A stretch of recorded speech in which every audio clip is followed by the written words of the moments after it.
जय Hind and hello guys, स्वागत है आपका आपके अपने YouTube चैनल ज्ञानदेव होस्ट में। और इस वीडियो में मैं आपको बताने वाला हूं dedicated freight corridor corporation of India limited यानी कि DFCCIL रिक्रूटमेंट 2025 ऑनलाइन फॉर्म के बारे में कि कैसे आपको इस भर्ती का फॉर्म फिलअप करना है, जो कि बेसिकली रेल मंत्रालय के अंतर्गत काम करती है ये जो कंपनी है। अभी इस वीडियो के अंदर संपूर्ण जानकारी आपको बहुत ही अच्छे से बताई जाएगी ताकि आप इस फॉर्म को बिना किसी मिस्टेक के भर पाए। और अगर उसके बावजूद आपके मन में कोई सवाल कोई डाउट रह जाए तो आप कमेंट के माध्यम से पूछ लीजिएगा। अब चलिए शुरू करते हैं। तो पहले तो गाइस फटाफट से आप वीडियो को लाइक शेयर कर दीजिए अगर आपने नहीं किया, और अगर आप चैनल के ऊपर नए हैं तो चैनल को सब्सक्राइब कर लीजिएगा, क्योंकि जब तक ये वैकेंसी कंप्लीट नहीं हो जाती तब तक आपको इसके बारे में समय समय पर सभी अपडेट दिए जाएंगे। इसके बाद गाइस जो लिंक मैंने वीडियो के डिस्क्रिप्शन में दिया है ये आप ओपन करेंगे। ओपन करने के बाद आपको जानने को मिलेगा कि 642 पोस्ट इसके अंदर निकाली है। फॉर्म आप लोग 18 जनवरी से लेकर के 16 फरवरी 2025 तक भरेंगे। और कौन सी कैटेगरी के लिए क्या फीस है वो आप यहां पर चेक करेंगे। अप्लाई करने के लिए आपसे एग्जैक्टली क्या क्वालिफिकेशन मांगी है किस पोस्ट पर,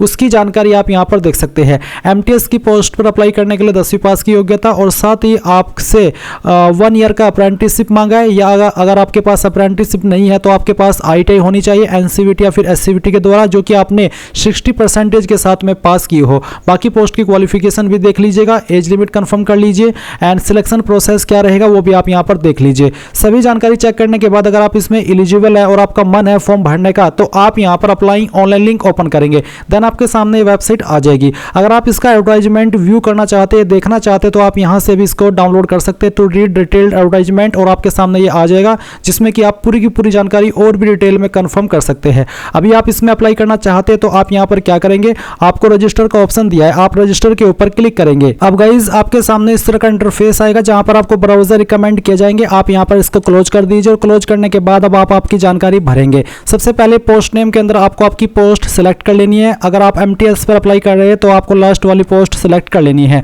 उसके बाद में आपको आपका पूरा नाम 10th के सर्टिफिकेट के अकॉर्डिंग यहाँ पर भरना होगा। फिर आपको आपका मोबाइल नंबर डालना है। मोबाइल नंबर को दोबारा डाल करके आप वेरीफाई कर देंगे। अल्टरनेट नंबर के अंदर कोई आप अगर अन्य नंबर देना चाहते तो दे देंगे, नहीं तो आप चाहे तो इस ऑप्शन को खाली भी छोड़ सकते हैं। फिर आप आपका ईमेल एड्रेस डालेंगे। ईमेल एड्रेस को दोबारा डाल करके वेरीफाई करेंगे। देन आप जनरेट OTP के ऊपर क्लिक करेंगे तो आपके सामने एक न्यू विंडो ओपन होगी और उसमें आपको इस तरह का कैप्चा भरना होगा, जैसे कि आप वीडियो में देख सकते हैं। जैसे आप कैप्चा डाल करके सबमिट करेंगे तो आपके नंबर और ईमेल के ऊपर OTP जाएगा। कोई एक OTP आप यहां पर डाल करके वेरीफाई कर देंगे। फिर आप डिक्लेरेशन के नीचे आई एग्री करेंगे एंड देन आप यहां पर एक कैप्चा कोड भरने के बाद रीवेरीफाई इसके ऊपर क्लिक करेंगे। रीवेरीफाई के ऊपर क्लिक करने के बाद जो आपने इन्फॉर्मेशन भरी, चाहे वो आपकी पोस्ट नेम, आपका नाम, आपका नंबर, आपकी ईमेल एड्रेस हो, ये आपको डबल वेरीफाई करनी है इनके ऊपर टिक करके, जिनका मतलब ये होता है कि हाँ आपने डबल चेक कर लिया और आपके अकॉर्डिंग सभी जानकारी सही है। फिर आप सबमिट करेंगे, यहां से आई एग्री कर देंगे और फिर आप यहां पर एक बार एक ओके कर देंगे। ओके करने के बाद आप देखेंगे कि जो आपका रजिस्ट्रेशन है वो हो चुका है। अभी आप यहां से इसको क्लोज कीजिए और क्लोज करने के बाद आप गो टू एप्लीकेशन इसके ऊपर क्लिक करेंगे। देन आपके सामने इस तरह से प्रोसेसिंग होगी जहां पर आपको ब्राउजर रिकमेंड किए जाएंगे, तो आप इसको होने दीजिएगा। और फिर जैसे ये कंप्लीट हो जाए तो आप इसको यहां से क्लोज करिएगा। क्लोज करने के बाद अब आपकी कुछ अन्य जानकारी यहां पर भरेंगे, जैसे कि गाइज यहां पर आपको आपका जेंडर बताना है, मेल फीमेल या ट्रांसजेंडर। उसके बाद में जो आपकी डेट ऑफ बर्थ है वो आप यहां पर कैलेंडर के ऊपर क्लिक करके सेलेक्ट करेंगे, ईयर, मंथ और उसके बाद में डे। देन आप नेशनलिटी में a citizen of India select कर लेंगे। फिर आती है आपकी रिजर्वेशन कैटेगरी, तो आप यहां पर इसमें जो भी आपकी कास्ट कैटेगरी है, general, EWS, OBC, SC, ST जो भी है वो आप सिलेक्ट कर लेंगे। वैसे तो मैं OBC में आता हूं बट मैं इस फॉर्म को डेमो के लिए भरा हूं, तो यहां पर मैं SC सेलेक्ट कर लेता हूं ताकि कोई फीस पे ना करनी पड़े और मैं आपको पूरा प्रोसेस दिखा पाऊं, क्योंकि SC ST के लिए कोई फीस नहीं है। फिर पर्सनल डिटेल में आप यहां पर देखेंगे फादर नेम और मदर नेम, तो जो भी आपके पिता का नाम है और जो आपके माता का नाम है वो आप यहां पर 10th के सर्टिफिकेट के अकॉर्डिंग भर देंगे। फिर गाइज यहां पर आपको आपका मैरिटल स्टेटस बताना है, married, unmarried, window, divorce, judicially separated, तो जो भी आपका स्टेटस है वो आप सिलेक्ट कर लीजिएगा। उसके बाद में जो आपका रिलीजन है वो रिलीजन आप यहां पर सिलेक्ट कर लेंगे। और फिर आप थोड़ा सा नीचे आएंगे तो आप यहां पर देखेंगे मार्क्स ऑफ आइडेंटिफिकेशन, आपकी बॉडी के ऊपर वो निशान जिससे आपकी बॉडी की पहचान होती है। ये निशान आपकी बॉडी के ऊपर कहीं पर भी हो सकता है। अगर आपकी बॉडी के ऊपर कोई ऐसा निशान है तो लिख दे, नहीं तो आप यहां पर नो मार्क लिख दीजिएगा। इसके बाद गाइज आपको यहां पर टेस्ट सेंटर की प्रेफरेंस देनी है। तो पहले तो आप चॉइस देंगे कि कौन से स्टेट के अंदर आप रखना चाहते हैं, फिर उसकी किस सिटी को आप एग्जाम सेंटर की प्रेफरेंस बनाना चाहते हैं अपने लिए, वो आप सिलेक्ट कर लेंगे। तो इस तरह से आप चाहे तो स्टेट में सभी में एक ही सिलेक्ट कर सकते हैं, बट जो सिटी है वो अलग अलग होनी चाहिए। तो यहाँ पर इस तरह से आपकी चॉइस के अकॉर्डिंग आप इनको प्रेफरेंस के रूप में दे देंगे और ये देने के बाद में यहाँ पर उसकी सिटी को सिलेक्ट कर लेंगे। इसके बाद नीचे आएंगे टेस्ट सिटी फॉर स्टेज 2। तो अभी जो आपने एग्जाम सिटी की प्रेफरेंस दी वो पहली स्टेज के एग्जाम के लिए थी, अभी आप सेकंड स्टेज की जो एग्जाम सिटी प्रेफरेंस है वो देंगे। तो पहली चॉइस सेलेक्ट कर लेंगे, फिर यहाँ पर सेकंड चॉइस और उसके बाद में थर्ड चॉइस, एंड देन नीचे आएंगे और यहाँ पर कुछ सवालों के आंसर करेंगे, जैसे कि क्या आप विकलांग है और आपकी विकलांगता 40% है उससे ज़्यादा है, अगर हाँ तो यस, नहीं तो आप नो करेंगे। फिर आप क्या एक्स सर्विसमैन है, अगर है तो आप यस करिएगा, नहीं तो आपको इस ऑप्शन में नो करना है। अगर आप DFCCIL के एम्प्लॉयर रेगुलर जो ऑलरेडी काम कर रहे हैं, डिपार्टमेंटल कैंडिडेट जिनको आप कहते हैं, अगर है तो यस कर दे, नहीं तो आपको इस ऑप्शन में नो करना है और सेव एंड नेक्स्ट के ऊपर क्लिक करना है। अब आपके सामने यहाँ पर कॉरेस्पॉन्डेंस एड्रेस यानी कि प्रेजेंट एड्रेस की जानकारी आती है। तो जो आपका एड्रेस है वो भरेंगे लाइन फर्स्ट 2 के अंदर, उसके बाद में जो आपकी कंट्री है वो सिलेक्ट कर लेंगे, फिर यहाँ से जो आपकी स्टेट है वो आप सिलेक्ट कर लेंगे। स्टेट सिलेक्ट करने के बाद में आप यहाँ पर आपकी डिस्ट्रिक्ट भी सिलेक्ट कर लेंगे और फिर जो आपका पिन कोड है वो भी आपको यहाँ पर डाल देना है। अब अगर आपका परमानेंट एड्रेस और प्रेजेंट एड्रेस सेम है तो आप यहाँ पर यस कर दीजिए, और अगर अलग अलग है तो अनटिक करके अलग से आप यहाँ पर अपना परमानेंट एड्रेस भर सकते हैं। उसके बाद आप सेव एंड नेक्स्ट इसके ऊपर क्लिक करेंगे। नाउ गाइस आपके सामने यहाँ पर क्वालिफिकेशन की जानकारी आ चुकी है। तो सबसे पहले आप 10th की इन्फॉर्मेशन भरेंगे। तो यहाँ पर name of the board council के अंदर आप बताएंगे कि आपने किस बोर्ड से आपकी 10वीं की है, उसका नाम आपको देना होगा, किस साल के अंदर पास कर ली थी वो साल सेलेक्ट कर लेंगे। इंस्टीट्यूट नेम के अंदर आपको आपके स्कूल कॉलेज का नाम देना है जहाँ से भी आपने आपकी 10वीं पास की है, पूरा नाम आप यहाँ पर डाल दीजिएगा। फिर है आपके नंबर किसके अंदर थे, परसेंटेज या CGPA। तो मेरे परसेंटेज थे, मैं परसेंटेज सेलेक्ट किया हूँ। उसके बाद में बताना कि आपको कितने नंबर आए थे वो आप यहाँ पर भर देंगे, और कितने में से आए थे वो आप मैक्सिमम मार्क्स के अंदर भरेंगे, परसेंटेज आपकी कैलकुलेट कर ली जाएगी। इसके बाद इसेंशियल क्वालिफिकेशन, तो जिस भी पोस्ट पर आप अप्लाई कर रहे हैं उस पर अप्लाई करने के लिए जो जरूरी क्वालिफिकेशन है वो आपको यहाँ पर देखने को मिलेगी। जैसे कि मैंने MTS सेलेक्ट किया, तो MTS में 2 विकल्प है 10वीं के अलावा, एक है minimum 1 year course complete act apprentice या फिर मिनिमम 1 ईयर ITI।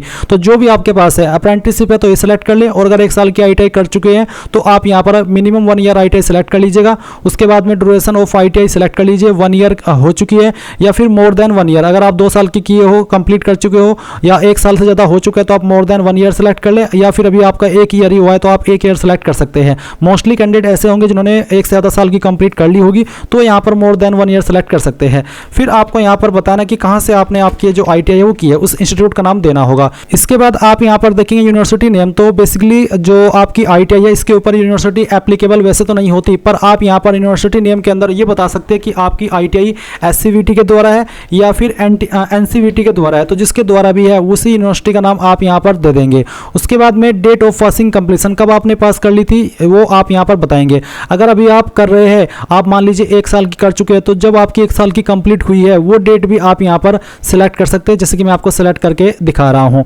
इसके बाद में नंबर किसके अंदर थे वो आप बताएंगे। मैंने परसेंटेज सेलेक्ट किया तो आप बताएंगे कितने नंबर आपको आए थे। मैं डेमो के लिए नंबर आपको फिल करके दिखा रहा हूँ, आप आपके रियल नंबर यहाँ पर डालिएगा और फिर आपको मैक्सिमम मार्क्स भी यहाँ पर भर देने हैं। उसके बाद गाइज वर्क एक्सपीरियंस अगर आपके पास कोई है तो आप यहाँ पर यस कर दीजिए। यस करने के बाद में उस ऑर्गेनाइजेशन का नाम जहाँ पर आपने एक्सपीरियंस किया है या फिर उस बंदे का नाम जहाँ पर आपने काम किया और कब आपने जॉब ज्वाइन की थी वो बताएंगे। नहीं है तो आप नो कर दीजिए।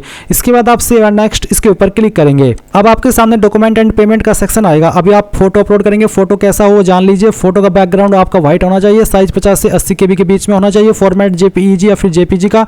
तो आप ब्राउज टू अपलोड के ऊपर क्लिक करेंगे और जहाँ पर आपकी फोटो फाइल है वो आपको सेलेक्ट करनी है। तो चलिए मैं यहाँ पर ये फाइल सेलेक्ट करता हूँ, ओपन करता हूँ। इस तरह से आपका फोटो यहाँ पर आ जाएगा। आप इसको क्लोज कीजिए और व्यू अपलोडेड फोटो के ऊपर क्लिक करके व्यू कर लीजिए। फिर आप यहाँ पर आपका सिग्नेचर अपलोड करेंगे। इसका साइज भी 50 से 80 KB के बीच में रखा है। तो जहाँ पर फाइल है साइन की सेलेक्ट कीजिए, ओपन कीजिए और इसको क्लोज कीजिए और व्यू भी कर लीजिए क्योंकि व्यू करना अनिवार्य है। उसके बाद आप यहाँ पर बाएं अंगूठे का निशान अपलोड करेंगे, लेफ्ट थंब इंप्रेशन। तो जो भी आपका बाएं अंगूठे का निशान है वो आप अपलोड कर दीजिए। ब्राउज टू अपलोड के ऊपर क्लिक कीजिए, जहाँ पर आपका थंब इंप्रेशन है वो आप यहाँ से सिलेक्ट कर लीजिए। इस तरह से सिलेक्ट करेंगे, ओपन करेंगे। आपका यहाँ पर साइज अगर दिए गए साइज के अंदर नहीं होगा तो फाइल अपलोड नहीं हो पाएगी। तो बेसिकली आपको यहाँ पर सही साइज का ही जो थंब इंप्रेशन है वो अपलोड करना है। तो गाइज बेसिकली आपकी फाइल का साइज 20 से 100 KB के बीच में रहना चाहिए। तो यहाँ पर आप फाइल सेलेक्ट करिए, क्लोज कर दीजिए और व्यू के ऊपर क्लिक करके इसको व्यू भी कर लीजिए। फिर आप 10th का सर्टिफिकेट या मार्कशीट अपलोड करेंगे, जहाँ पर भी फाइल है वो आप सेलेक्ट कर लीजिए। ये PDF फॉर्मेट में भी अपलोड हो जाएगी और इमेज फॉर्मेट में भी अपलोड हो जाएगी। तो आप इसको यहाँ पर इस तरह से अपलोड कर देंगे। फिर यहाँ पर जैसे ये फाइल आपकी अपलोड हो जाए आप इसको क्लोज करेंगे, व्यू के ऊपर क्लिक करके व्यू कर लेंगे and then essential qualification certificate, जिसमें कि अगर आप एग्जीक्यूटिव की पोस्ट पर अप्लाई करें तो एग्जीक्यूटिव के जो सर्टिफिकेट है वो आप अपलोड करेंगे, या फिर अगर आप ITI की जानकारी भरे या अप्रेंटिसशिप की जानकारी भरे है तो जो उसका सर्टिफिकेट है वो आपको अपलोड करना है। तो मैं डेमो के लिए भरा हूँ तो मैंने यहाँ पर रैंडम फाइल ही अपलोड कर दी है इस तरह से। और इसके बाद में गाइज आप यहाँ पर कास्ट सर्टिफिकेट अपलोड करेंगे। तो अगर आप SC ST OBC है तो आप कास्ट सर्टिफिकेट अपलोड करेंगे। आपको बोले OBC NCL candidate please recent OBC NCL certificate in prescribed format, SC ST candidate please upload caste certificate in prescribed format. तो बेसिकली लेटेस्ट सर्टिफिकेट ही आपको अपलोड करना है और सेंट्रल का आपका सर्टिफिकेट बना होना चाहिए। तो जो भी आपकी फाइल है सर्टिफिकेट की वो आप यहाँ पर सिलेक्ट कर लीजिएगा। तो जैसे कि मैंने कहा मैं डेमो के लिए भर रहा हूँ तो मैं यहाँ पर एक रैंडम फाइल ही अपलोड कर दिया हूँ। अभी आप नीचे की तरफ आएंगे, डिक्लेरेशन के ऊपर टिक करेंगे। इनके ऊपर टिक करने का मतलब है कि आपने सभी जानकारी को अग्री किया है। ये कैप्चा कोड डालेंगे, प्रीव्यू के ऊपर क्लिक करके जो जानकारी भरी है उसको एक बार फिर से चेक कर लेंगे। जब आपको लगे कि सभी जानकारी सही है तो ही आप यहाँ पर सबमिट कीजिएगा। अब आप यहाँ पर देख सकते हैं your application form has been submitted successfully. आप यहाँ से इसको क्लोज कर दीजिए और प्रिंट के ऊपर क्लिक करके, अगर आपके पास अभी प्रिंटर नहीं है तो इसको PDF के रूप में सेव कर लीजिए और बाद में आप इसको प्रिंट करा लीजिएगा। तो इस तरह से गाइज आप लोग DFCCIL MTS एंड जो आपके एग्जीक्यूटिव की पोस्ट है इसका फॉर्म भर पाएंगे। आपको मैंने पूरी जानकारी यहाँ पर दे दी है। आई होप आपको यहाँ पर सभी जानकारी समझ में आ गई होगी। कोई सवाल कोई डाउट रह गया हो किसी भी जानकारी को लेकर के तो आप कमेंट के माध्यम से पूछ लीजिएगा। Thanks for watching. जय हिंद।